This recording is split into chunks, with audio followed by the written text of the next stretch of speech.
आता हूं। विनय जी, मेरा सवाल आपसे कि राजस्थान में शुरुआत हुई नीट परीक्षा की धांधली लगी, यही बीजेपी उस समय कांग्रेस की सरकार थी, अशोक गहलोत मुख्यमंत्री थे और पानी पी पी कर कोसा जाता था अशोक गहलोत को कि ये कर दिया, ऐसे हुआ, कोई व्यवस्था नहीं।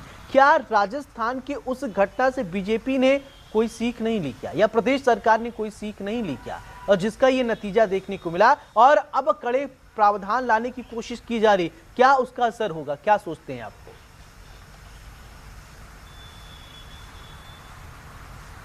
विनय जी, अनम्यूट कीजिए प्लीज अपने आप को। जी जी सौरभ जी, ये जो मामला है पेपर आउट होने का, ये तो मैं पिछले 25 साल 30 साल से मैं देख रहा हूं कि चाहे कोई गवर्नमेंट हो, जी, तब से ये पेपर चला आ रहा, ये मामला चला आ रहा है पेपर आउट होने, जिसके ऊपर कोई बहुत कड़ा कदम नहीं उठाया गया, कोई रोक इस पे आज तक नहीं लगी।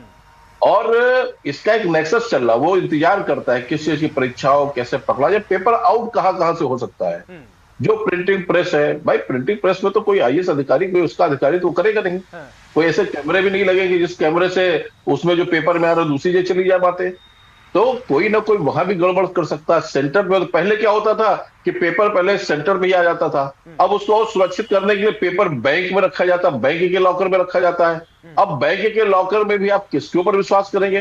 तो ये शुरू से लेके एंड तक ये बहुत सारी ऐसी स्थितियां हैं कि कहीं से भी पेपर आउट हो सकता है। और जैसे नीट की बात आई, ये तो मैं देख रहा पिछले 17, 16, 17, 18 दिन से कोई चैनल नहीं है जिसने नीट पे बखिया ना उधेड़ी जी। इसको तो मैं तो यही चाह रहा था कि इसको तो सरकार को चलना चाहिए, कितना बखेड़ा ना हो, सरकार की मद ना हो, तुरंत इसको कैंसिल कर दे।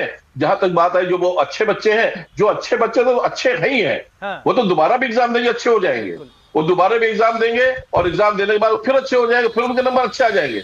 मगर जो कूड़ा करकट, ये बीच में जो 40, 42, 45 हजार लोग आ गए हैं, ये साफ हो जाएंगे। अब जहां तक ये नीति बनाने की बात है, नीति तो पहले भी बनी थी, पहले भी प्रिंटिंग प्रेस गोपनीय रखा जाता था। मगर हो सकता है कि अब हो सकता है गवर्नमेंट प्रेस को इतना गोपनीय रखा जाए कि किस पूर्व में छप रहा, पश्चिम में छप रहा, उत्तर में छप रहा, दक्षिण में छप रहा, इसका कोई वो ना हो। 10 किलोमीटर से अंदर की बात आई तो इससे ये होगा कि आदमी आसानी से अपने सेंटर में पहुंच जाए, क्योंकि पहले बहुत दूर दूर सेंटर रखे जाते थे।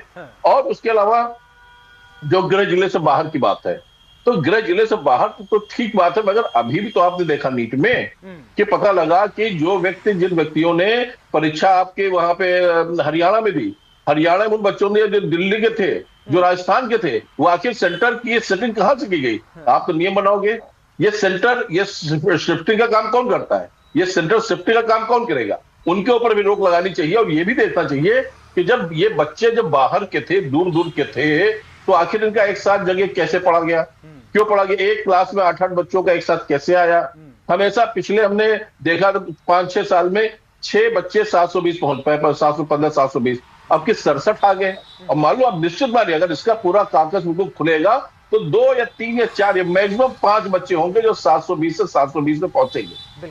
बाकी सब ये इसी तरह से जो भरे गए हैं। और इसमें जो वास्तव में पढ़ने वाले बच्चे, और ये आपको बताएं बहुत सेंसिटिव मुद्दा है, अगर कोई भी डॉक्टर इस तरह का बन गया, इस तरह का, तो पहले 5 साल में उसकी डॉक्टरी कंप्लीट नहीं होगी, 10 साल 12 साल पढ़ना पड़ेगा। मान लो वहां जब यहां सेटिंग कर सकता है तो वहां भी सेटिंग कर लेगा वो। मान लो 5 साल में डॉक्टर बन गया, तो आप सोचिए कि जब वो डॉक्टर ऑपरेशन करेगा या दवा देगा तो क्या स्थिति होगी उस समय। और इसे कितने एग्जाम्पल आपने देखा होगा कि फिल्म आई थी मुन्ना भाई, मुन्ना भाई में वो पूरी तरह यही सेम प्रोसेस होता था, डॉक्टर बन जाते हैं लेकिन कुछ जानकारी नहीं।